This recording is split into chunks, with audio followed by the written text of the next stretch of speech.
सास को हुआ अपनी गलती का एहसास। राधा जी एक आम मध्यम वर्गीय परिवार की मुखिया थी। वे अपने बेटे शुभम और मनीषा के साथ रहती थी। एक बेटी सीमा थी जो कि शादी के बाद अमेरिका में बस गई थी। राधा जी के पति की मृत्यु पहले ही हो चुकी थी। शुभम और मनीषा की शादी को 5 साल हो गए, लेकिन अब तक उनकी कोई संतान नहीं थी। राधा जी की बहू मनीषा भी जॉब करती थी, जो कि राधा जी को बिल्कुल भी नहीं सुहाता था। वे जल्द से जल्द दादी बनना चाहती थी, लेकिन मनीषा और शुभम ये अच्छी तरह से जानते थे कि अभी मनीषा का जॉब करना कितना ज़रूरी था। राधा जी अपने बेटे से शुभम से इस बारे में बात करती तो शुभम किसी न किसी बहाने से बात को टाल देता था। इसीलिए वे मनीषा को ही परेशान करने के बहाने ढूंढती रहती थी ताकि वह अपनी जॉब छोड़ दे।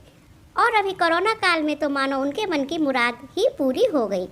हालांकि वे दिल की बुरी नहीं थी, लेकिन पोते की चाह में बिना चाहते हुए भी ऐसा कर जाती थी। अपनी हम उम्र सहेलियों को दादी बनते देखकर उनका मन दुखी हो जाता था।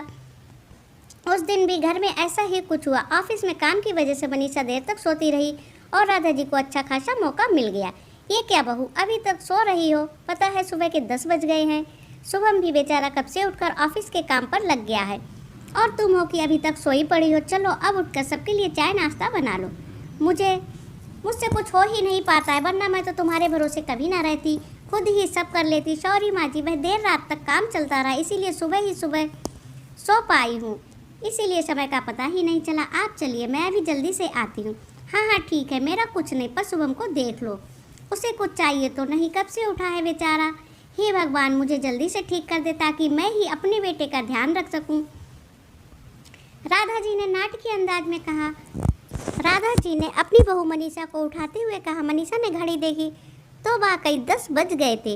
आज उसकी आंख कैसे नहीं खुली। वह जल्दी जल्दी अपने काम निपटाकर हाल में आई तो शुभम अपने लैपटॉप के साथ ऑफिस के काम कर रहा था। उसने किचन में जाकर चाय नाश्ता बनाया और फिर रात के बर्तन साफ किए और झाड़ू पोछा करके नहाने चली गई। दरअसल कोरोना वायरस की बढ़ती बीमारी की वजह से शहर में पूरी तरह लॉकडाउन किया गया था, इसलिए काम वाली भी नहीं आ रही थी।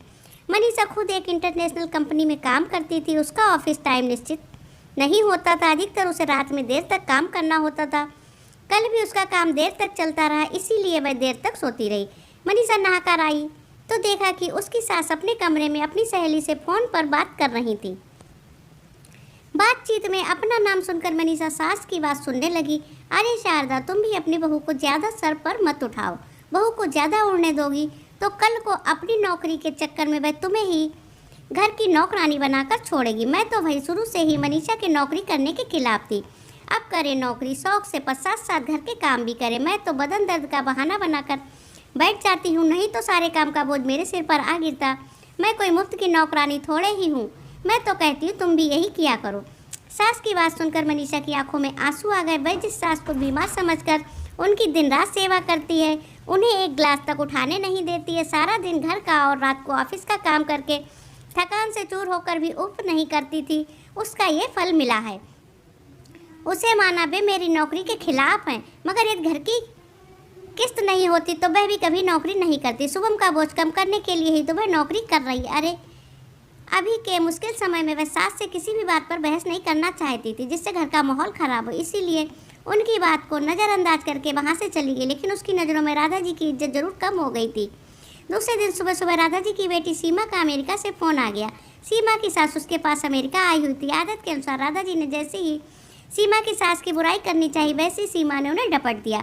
माँ, आप बिल्कुल भी माँ जी के बारे में अनाप शनाप नहीं बोलेंगी। पता है आपके चक्कर में आकर मैंने उनके साथ कितना बुरा व्यवहार किया था, लेकिन आज मुझे उनकी कीमत पता चल गई है।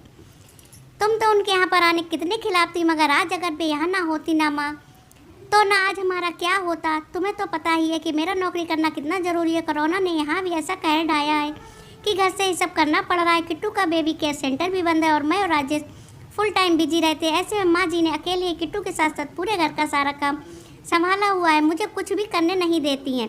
अगर वे नहीं होती तो माँ हमारा क्या होता, ये सोचकर ही रोंगटे खड़े हो जाते। सच में माँ, वे कोई साधारण महिला नहीं बल्कि मेरे लिए तो देवी के समान है। मेरे इतना अपमान करने के बावजूद। और सीमा रोने लगी। उसने फ़ोन कट कर दिया। सीमा की बात सुनकर राधा जी की भी आंखें भर आई। उन्हें भी अपनी भूल का एहसास हो गया था। मनीषा तो बाकी उनका कितना ख्याल रखती है, उनकी कड़वी से कड़वी बातों का भी बुरा नहीं मानती, उल्टे जवाब भी नहीं देती है।